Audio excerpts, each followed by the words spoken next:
You ever find yourself with the grass is always greener problem? I had more of it when I was younger, and I've started to grow out of it the older I get. But when I was growing up especially, pretty much no matter what somebody else had, I preferred that to what I did. It didn't mean that they had a more expensive version or it was better in some way. It was just different. It was what I didn't have, so I wanted it.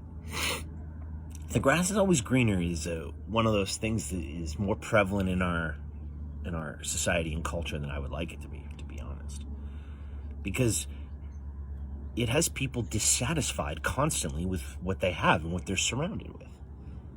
It has people thinking that if they just swipe left, the next best option will come into play.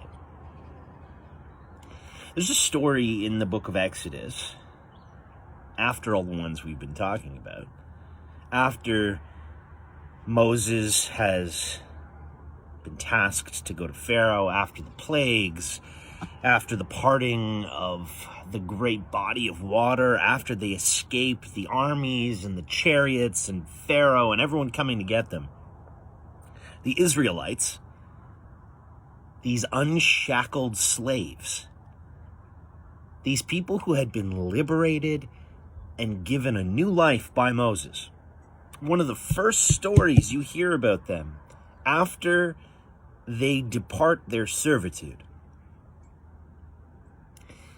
is somebody piping up to Moses and saying, Moses, I'm hungry, I'm thirsty, life was better off in Egypt. You know, I feel bad for that guy. I wonder who he was. I wonder if a whole bunch of people had to put him up to it. I wonder if Moses was scary at all, and if he stood in trepidation with his friends trying to get the right wording to go to Moses. Because the truth was, this new greener pastures that Moses had taken them into wasn't greener pastures at all. This was a desert. And little did they know they'd be there for 40 years. Sometimes the grass isn't greener. Sometimes it's just a brown patch of shit. Sometimes it's not even brown. Sometimes it's burnt. Sometimes it's scorched earth. Sometimes it was a mirage. Sometimes it looked like a beautiful, nurtured, flowering fescue. And it turned out it wasn't that at all. You know, there's stupid little sayings like home is where the heart is. I've never liked Hallmark.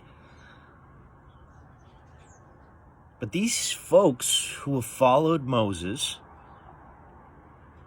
did leave a home. It might not have been a very good one. Actually, let me take that back. It was a terrible one. But it was one they knew. And now, on the other side of the grass, or the sand, they're starving and they have nothing to eat. I don't know. I've led a lot of communities in my life. I've led teams. I've led lots of things. But if I were Moses, I would have been ready to say, you know, get the fuck right out of here. Because Moses did his job, right? He got them out of there. He saved their lives. But it wasn't enough. The grass just wasn't that green. You know, I've lived in 33 addresses in my 39 years on this earth. It's a lot of moving for me.